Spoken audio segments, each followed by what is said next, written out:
So today's video is about identifying solutions to equations.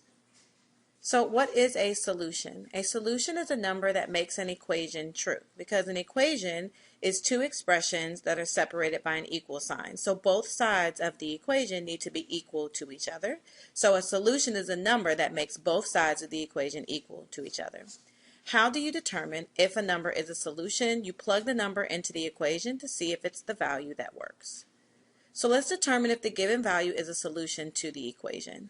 So our equation is 8g equals 48, and we want to see if g equals 7. If we replace g with 7, will that make the equation true? And remember, an equation must be balanced, meaning both sides must be equal to each other. They must equal the same thing. So when you find the number, you plug it into the equation to see if it makes both sides equal to each other. And an equation only has one solution.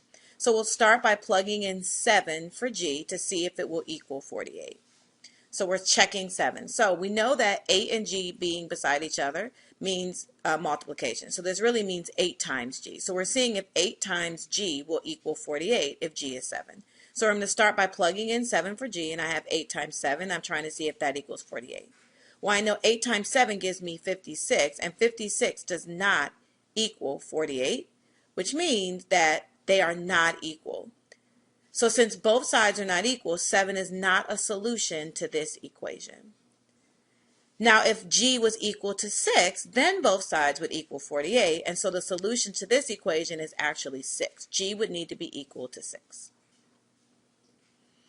So now we want to determine if each value listed is a solution to the equation. So what they've done inside of the brackets is they've given us 3 values to test or to check. And we're trying to see out of these 3 values, which of these 3 values is a solution to our equation.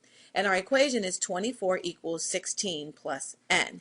And so we're going to plug each number in for n and see which will equal 24. And again, remember, an equation must be balanced, meaning both sides have to equal the same thing. So we have to plug each number in and test it to see which one is going to cause both sides to be equal to 24.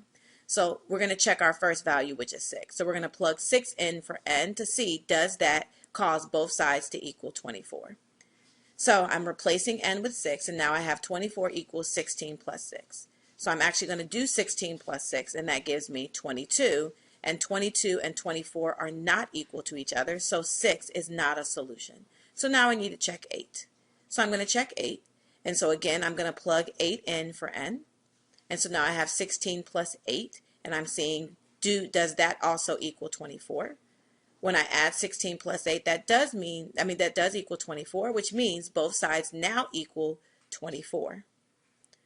If I check 10, I know that I can now plug 10 in for n. If I plug 10 in for n, I'm going to solve that. And then 10 plus 16 gives me 26, and those are not equal. So the only solution that worked is when n was equal to 8. So that means the solution to this equation is 8. So that n would need to be 8 in order for this equation to be balanced. So keep in mind, if you're trying to see if a number is a solution to an equation, you're simply going to plug the number in to see, does it make both sides of the equation equal each other. If it does, then it is a solution. If it does not, they're not a solution. Don't forget to teach the tiger something that you learned in the video today.